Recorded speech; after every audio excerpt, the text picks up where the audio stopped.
Mr. President, members of the trial panel. Të nderuar gjykatës, antarë të trupit gjykues,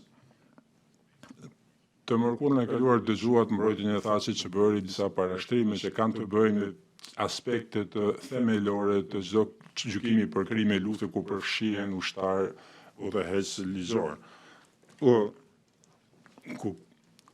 përfshihen udhëheqës politik dhe ushtarak. Ne ju thamë se nuk ka asnjë raport nga kryerësit e krimeve për Hashim Thacin. Ne ju thamë juve se nuk ka prova të besueshme se Hashim Thaci kishte një rol në përgatitjen dhe shpërndarjen e komunikatave apo deklaratave politike. U thamë juve se ZPS-ja ju ofron nuk ju jep asnjë shpjegim racional apo logjik për mënyrën sepse antarët e NKP-s mund pretendojnë të kenë transmetuar qëllimin e përbashkët kriminal përmes komunikatave, nëse UÇK-ja të kishte patur UÇK-ja një zinxhir komandues funksional. Dhe ne ju tham juve se konsensusi i provave të dëshmitarëve ndërkombëtar dhe brenda UÇK-s ishte se Hashim Thaci nuk dyshohej se ishte përfshirë në krime lufte dhe se ai nuk dyshohej se ishte përfshirë në ndonjë politikë të pretenduar që shënjestronte të ashtu quajturit kundërshtar. ZPS-ja të hënën nuk kishte kundërpërgjigje apo argumente për të hedhur poshtë këto pika themelore, ata nuk kishin përgjigje. Nuk është që nuk kishin kohë të hënën dhe nuk mund të imbulonin të trajtojnë të gjitha pikat të rëndësishme. Ata kishin akoma 45 minuta në dispozicion, kur përfunduan, kishin ngelur 45 minuta kur përfunduan kundër argumentet e tyre, por nuk e bën këtë gjë, nuk kishin përgjigje. Dhe duke qenë që pas kësaj, kur ata nuk ishin në gjendje dhe nuk kishin mundësi që të paraqisnin kundër argumente për këto argumente thelbësore të mbrojtjes, ZPS-ja aty në përfundimin se kundër përgjigjet e tyre apo kundër argumentet e tyre të hënën, duke pretenduar se mbrojtja nuk don që ju të bëni punën tuaj, juve gjykatës, që të jeni gjykas. Në të kundërt, mbrojtja di që ju do të bëni punën tuaj dhe ju do të pranoni konsensusin për pranimin se provat që ju kemi përshkruar juve. Në fakt është prokuroria ajo që nuk dëshiron që ju të bëni punën tuaj. Ata duan që ju të bëni punën e atyre. Ata duan që ju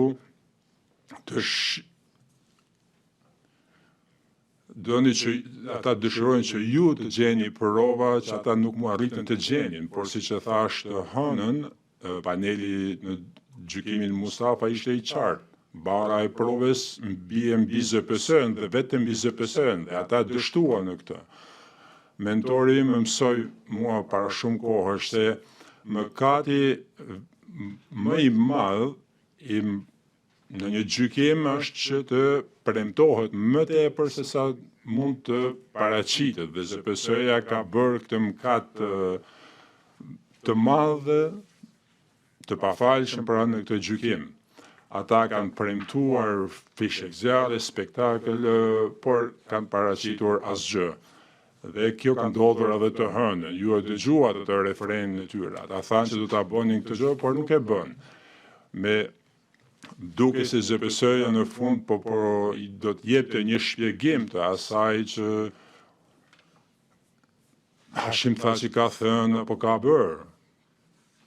Por ai u dha ata këtë argument. Çfarë saktësisht sipas ZPS-s tha Hashim Thaci se do të bënte? Çfarë saktësisht sipas ZPS-s bëri Hashim Thaci për të zbatuar apo vënë në jetë atë që ai tha? ZPS-ja nuk kishte përgjigje. Kjo ishte premtime të boshe të tepërta të cilat nuk do të ndiqeshin me fakte. Të kthehem tani tek një pikë e paraqitur gjatë takimeve ku qëllimi i përbashkët pretendohet se u diskutua në deklaratën tonë për mbyllje javën e kaluar, ne trajtuam argumentet e ZPS-s të paraqitur në dosjen e tyre në faqen 870.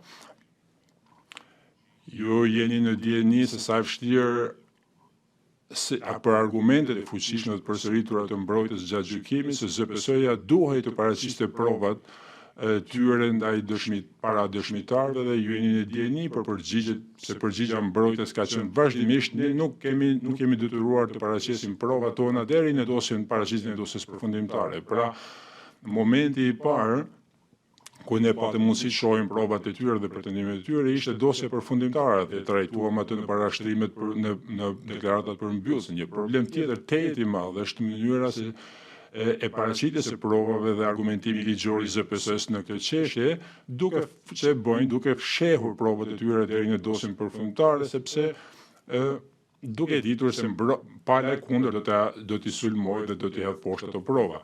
Dhe ZPS-ja kuptoi pastaj për boshllëqjet e tyre vetëm në javën e fundit kur bën parashtrimet e mbrojtjes dhe siç parashikoi dhe priti ZPS-ja në kundër përgjigjet e tyre, kundër argumentet e tyre, tani po ndryshon paraqitjen e provave duke u përpjekur për të mbush këto boshllëqe.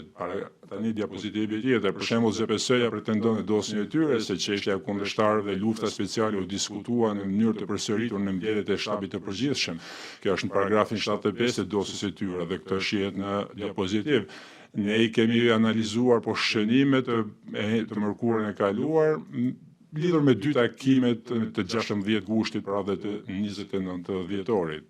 Ato diapozitivi 4. Tani në kundargumentet e tyre ZPS-ja pretendon se ka patur shumë të tjera në poshënime. Ju thohet tani se kundërshtarët dhe lufta speciale janë diskutuar në takimet e 23 korrikut, 12, 13 nëntorit, 20 dhjetorit dhe 30 dhjetorit 98. Por këto takime nuk u cituan për të mbështetur paragrafin 25 të dosjes së tyre përfundimtare. Ne kemi verifikuar këtë gjë. Zoti Thaçi nuk mund të pritet nga zoti Thaçi që të trajtojë apo të kundërshtojë provat të cilat nuk janë përmendur nga ZPS-ja në mbështetje të pretendimeve të tyre në paragrafin 75. Dhe fakti se ZPS-ja nuk ka cituar, nuk ka përmendur asnjë për këtyre takimeve dhe që këto I përmenden vetëm në kundër përgjigjet e tyre në vetvete, është një pranim në formë që për të pranuar se ZPS-ja beson se këto takime në fakt nuk I ndihmojnë ata në vërtetimin e çështjes së tyre. Paragrafi diapozitivi 5 duhet të konstatojmë lidhur me përmendjen e re të takimeve të dhjetorit se ZPS-ja nuk pretendonte se zoti Thaçi ishte aty apo se ata ishin. Së fundi, ne vërejmë se në secilin për këtyre takimeve shtesë, Bislim Zyrapi të paktën ka qenë I pranishëm, nëse nuk ka qenë drejtuesi I këtyre takimeve. Kalojmë tek diapozitivin 9. Javën e shkuar ne theksuam pozicionin e ZPS-s që është ndërmarrë në paragrafët 1431 dhe 1432 të dosjes së tyre përfundimtare, ku Zyrapi citoi, nuk ishte pjesë e shtabit të përgjithshëm dhe rrethit të brendshëm, të cilët I përkisnin të akuzuarit, e mbyll citimin dhe hap përsëri citimin. Nuk besoi plotësisht nga gjithë anëtarët e UÇK-s, përfshirë këto të anëtarë të caktuar të shtabit të përgjithshëm, dhe përrjedhoi, citoj përsëri, faktorë të tillë do të ndikonin deri në masën që anëtarët e NKP-s do të diskutonin haptasi politikat kundër oponentëve me të. Ne gjithashtu kemi vënë në dukje që ZPS-ja në parashtrimet përfundimtare të veta parashtroi se Zyrapi ishte, citoj, njëri prej anëtarëve të shtabit përgjithshëm që nuk ishte pjesë e grupit personave të besuar. Ai ishte person I jashtëm. Këtë ZPS-ja e thot në transkript në faqen 28468. Të mërkurën I kërkuam ZPS-s të na shpjegonte se si arriti në këtë përfundim, sepse si ishte e mundur që në këto diskutimet ishte diskutuar avancimi I qëllimit përbashkët kriminal, ndërkohë që Zyrapi ka qenë I pranishëm në to dhe Zyrapi mos ishte anëtar I NKP-s. Ne nuk dëgjuam asnjë përgjigje nga prokuroria të hënën. Dhe arsyeja për këtë është që prokuroria nuk ka përgjigje. Kjo është një situatë që nuk ka kuptim. Kalojmë tek diapozitivi 11. Në vend që të na jepte shpjegime, ZPS-ja të hënën u përpoqë që të ndryshonte paqasjen e vet ndaj Zyrapit, tani të informuar se sa e kanë dëmtuar argumentet e veta, duke pranuar që Zyrapi nuk ishte pjesë e NKP-s. Juve e dëgjuat të nderuar gjykatës që ishte mbrojtja që po jepte informacion që orientues, do me thënë që kinse mbrojtja po pretendonte që persona që nuk kishin antar të caktuar me emër të NKP-s kanë qenë persona të cilët duhet të kishin Më 30 mars do të kemi një takim të grupit të miqve të Ballkanit për të konfirmuar mbështetjen për bashkimin me rajonin, por korridori 8 është një nismë politike e rëndësishme për të forcuar bashkëpunimin tonë dhe për të mbështetur integrimin në Bashkimin Evropian të rajonit. Prania jon këtu sot konfirmon angazhimin ton për të forcuar ndërlidhjen dhe bashkëpunimin në rajon. Presim me padurim të punojmë së bashku për të çuar përpara punën që kemi nisur siç ju kujtuat në Brindisi në vitin 2023, 3 vjet pas këtij takimi. Duhet patjetër që të intensifikojmë përpjekjet tona dhe dokumenti duhet të jetë një mesazh i fortë edhe për europianët e tjerë, për angazhimin ton të mëtejshëm për të përshpejtuar gjëra të shkyç, për të transformuar proposta në rezultate konkrete. Për këtë arsye, deklarata e përbashkët që do të miratojmë sot do të përçojë një mesazh të fuqishëm politik. Korridori 8 është një përparësi përbashkët strategjike për ekonominë tona dhe për sigurinë tonë. Jemi plotësisht angazhuar për të hedhur hapa konkrete për realizimin e tij. Korridori është thelbësor për tregtinë. Për Italinë, tregtia është pak a shumë 40% e PBB-s son. Pra rritja e tregtisë son është e rëndësishme sepse objektivi ynë është që të rrisim eksportet deri në 70 miliard brenda 2027-s dhe për këtë do të punojmë fort në këtë pjesë të Europës. Potenciali për aktivitet ekonomik midis rajonit të Adriatikut dhe Ballkanit është i jashtëzakonshëm. Në 2015 shkëmbimet midis rajonit dhe Italisë u rrit në 3.5% me 10 miliardë euro. Këto janë rezultate të rëndësishme, por duam të bëjmë më tepër. Kompanitë italiane janë gati të investojnë dhe të ndajnë dijen më të mirë që kanë në sektorët më novator.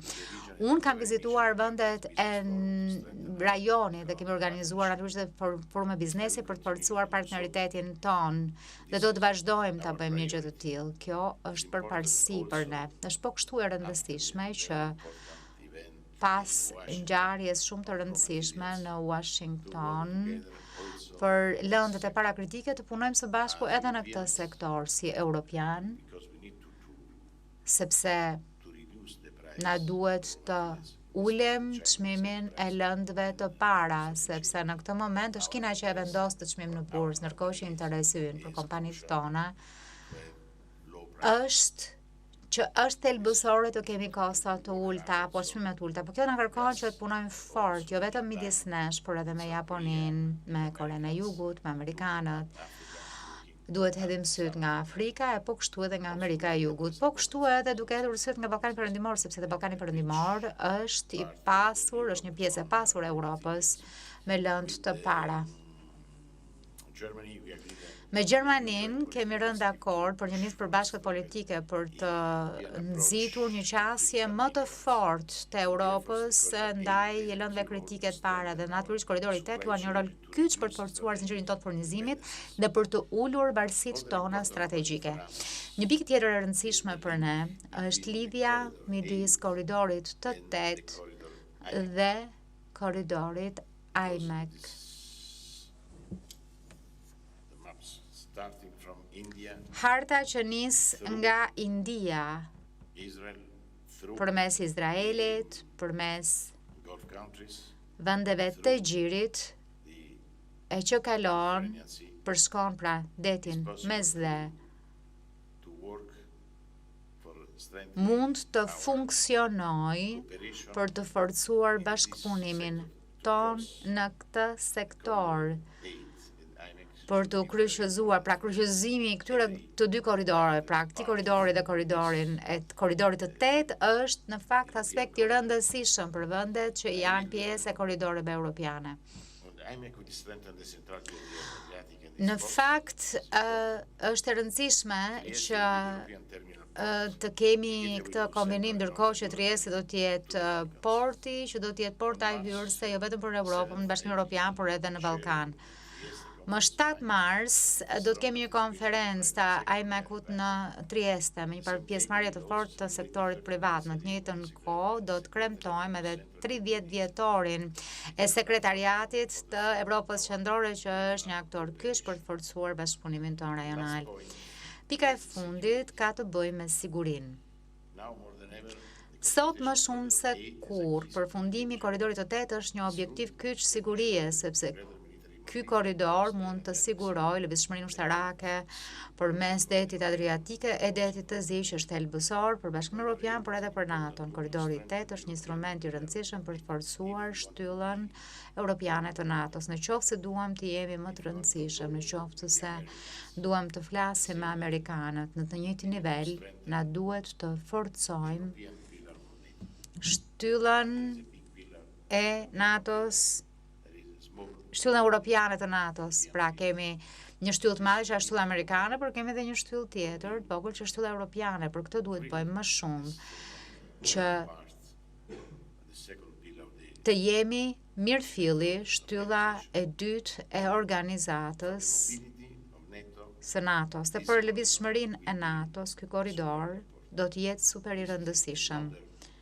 Kjo është një tjetër pikë që duhet shtuar për të këmbgulur fort në këtë drejtim. Natyrisht, rritja, lidhja midis